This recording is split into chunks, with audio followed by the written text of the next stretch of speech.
নবনির্বাচিত মার্কিন president Donald ট্রাম্পের শপথের আগ মুহূর্তে যুক্তরাষ্ট্র অভিমুখে ঢল নেমেছে অভিবাসীদের। মেক্সিকো থেকে শত শত অভিবাসন প্রত্যাশী সীমান্তের উদ্দেশ্যে রওনা হয়েছেন। অপরাধমূলক কর্মকাণ্ডে জড়িত না থাকলে তাদেরকে ফেরত পাঠানো হবে না ট্রাম্পের ঘোষণার পর অভিবাসীদের ঢল বলে মনে করছেন সংশ্লিষ্টরা।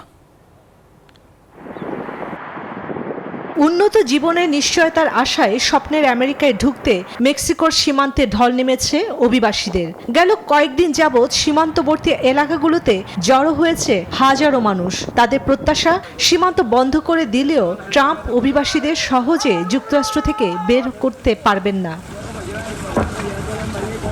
সম্প্রতি সীমান্তে জড়ো হওয়া অভিবাসন প্রত্যাশীদের সংখ্যা ২০ জানুয়ারির পর দেশটিতে প্রবেশের পদ্ধতি আগের চেয়ে আরও অনেক বেশি কঠিন হতে পারে। স্থানীয় সময় সোমবার ১৩ জানুয়ারি মেক্সিকোর তাপাচুলা শহর থেকে যুক্তরাষ্ট্রের উদ্দেশ্যে রওনা দেন বহু অভিবাসী। আমি কেবল স্বপ্ন নিয়েই প্রবেশ করতে যাচ্ছি।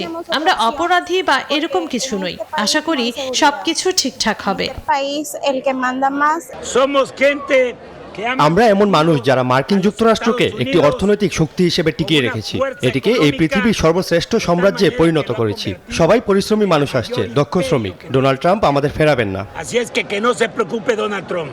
নিজের মালিকানাধীন সামাজিক যোগাযোগ মাধ্যম ট্রুথ সোশ্যালে দেয়া একটি পোস্টে ট্রাম্প বলেছেন, সীমান্ত পরিস্থিতি বিবেচনায় প্রয়োজনে ন্যাশনাল ইমার্জেন্সি জারি করা হবে, নামানো হবে সেনাবাহিনী।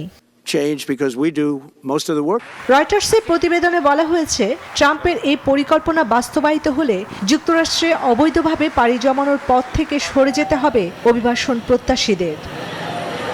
চন্দ্রানী চন্দ্রা, নিউজ 24।